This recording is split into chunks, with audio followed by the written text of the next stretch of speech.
Good day, beautiful people, and welcome back to Life Treasures and Golden Moments. This is Natalie Silva.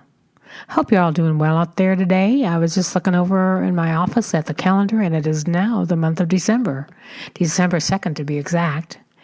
And that means we're going to have a busy season here in December. The days of holidays, getting together with the family and friends, and hurrying and scurrying.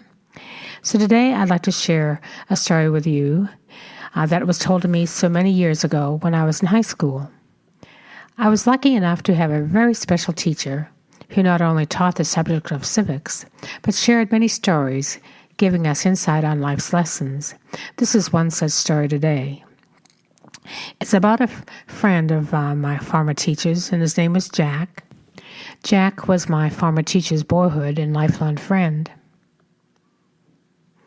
As my teacher said, Jack learned what was most important in life from the guy next door. It had been some time since Jack had seen the old man. His college days, girls, career, and life got in the way. He had moved clear across the country and finding his dreams. In the rush of his busy life, he didn't have time to think about the past and often had no time for his friends and family. He was on a roll, working on his future, and nothing could stop him. One evening, his mother called to tell Jack that his old neighbor friend, Mr. Belzer, had died, and Jack became very quiet. She asked Jack, "Did you hear me?" And he replied he was sorry, but it had been such a long time since he had thought of him, and thought that he had died many years ago. His mother replied back, "Well, he didn't forget you. He always talked about the many ways you spent with him." You see, Jack's dad died when he was very young, and Mr. Belzer stepped in to make sure he had a man's influence in his life. He taught him the art of carpentry, spending a lot of time teaching Jack the things he thought were very important. Because of all the time Mr. Belzer spent with Jack and teaching him the things he thought were important to know, his influence had given Jack direction, and Jack had become very successful in the business world.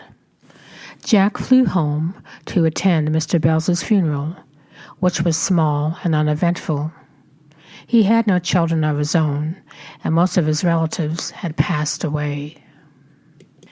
The night before Jack had to return home, he and his mom stopped by to see the old house next door one last time. He stood in the doorway, and it was just like he was stepping back in time when he was a kid, spending time with Mr. Belzer. Every picture, every piece of furniture was exactly as he remembered, except for one thing. "The box is gone," he said to his mom. She asked, "What box?" There was a small gold box that he kept locked on top of his desk.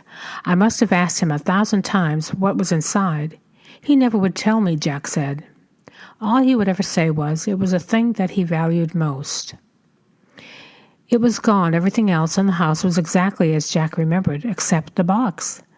Now he would never know what was so valuable to Mr. Belzer.